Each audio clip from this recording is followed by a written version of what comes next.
तमिलनाडु की सियासत में चुनावी तापमान इस समय हाई है और अब बड़ा दांव खेला है एआईएडीएमके ने।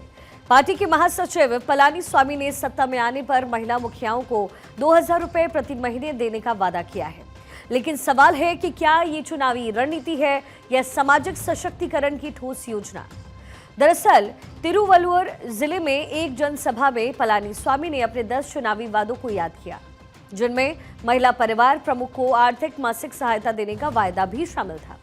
पार्टी की ओर से इन वादों की घोषणा के फौरन बाद श्री स्टालिन की चिंता बढ़ गई और उन्होंने क्लाइगनार मगलीर उरिमाई थोगई योजना के लाभार्थियों के खातों में ये राशि जमा कर दी।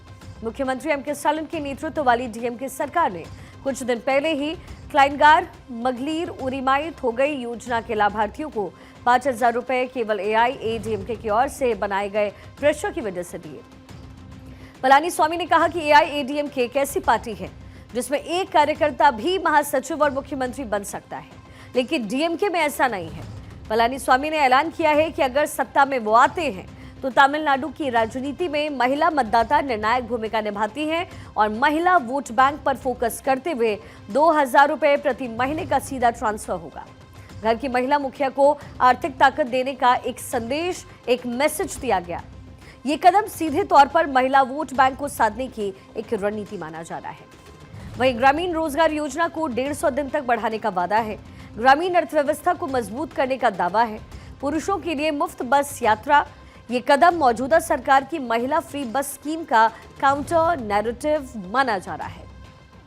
किसान, युवा और परंपरा यानी कि सबको साधने की कोशिश है। कवायद सहकारी बैंकों के से जो ऋण माफ करने का वादा है सरकारी बैंकों से, जिसका ग्रामीण इलाकों में सीधा बेनिफिट होता नजर आएगा। जलीकट्टू प्रतिभागियों और बैलों के लिए बीमा योजना सांस्कृतिक पहचान से जुड़ा हुआ एक बड़ा मैसेज होगा। दोपहिया पर महिलाओं को सब्सिडी, युवा और कामकाजी महिलाओं को जोड़ने की एक रणनीति है। डीएमके पर सीधा हमला बोलते हुए पलानीस्वामी ने सत्ताधारी डीएमके सरकार को फेल मॉडल बताया है।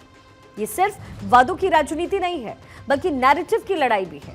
विकास बनाम विफलता का फ्रेम तैयार किया जा रहा है। ऐसे में इन सभी वादों को अगर जोड़ते हैं तो साफ है कि एआईएडीएमके एक मल्टीलेयर वेलफेयर स्ट्रेटेजी पर इस समय काम कर रही है, जिसमें सबसे पहला है महिला सशक्तिकरण, दूसरा ग्रामीण रोजगार, फिर किसान राहत, सांस्कृतिक पहचान, त्योहारों पर राहत पैकेज, ऑटो चालक और छोटे व्यापारियों को सब्सिडी, यानी हर वर्ग को टारगेट करने की एक कोशिश है। ऐसे में सवाल है कि क्या ये जो वादे हैं वो आर्थिक रूप से टिकाऊ होंगे? राज्य की वित्तीय स्थिति क्या इतने बड़े कल्याणकारी पैकेज को संभाल पाएगी, या ये सिर्फ चुनावी साल का मास्टर स्ट्रोक है? क्योंकि इसी साल तमिलनाडु में विधानसभा चुनाव होने हैं। तमिलनाडु में अब मुकाबला सिर्फ पार्टियों के बीच नहीं है, मॉडल बनाम मॉडल का है। एक तरफ एआईएडीएमके का वेलफेयर पैकेज है, दूसरी तरफ है डीएमके की मौजूदा योजनाएं।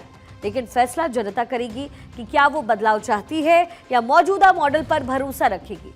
इसी बीच चुनाव आयोग और सुप्रीम कोर्ट के निर्देश के बाद हुई स्पेशल इंटेंसिव रिवीजन यानी एसआईआर के बाद तमिलनाडु की फाइनल वोटर लिस्ट आज आधिकारिक तौर पर जारी हुई।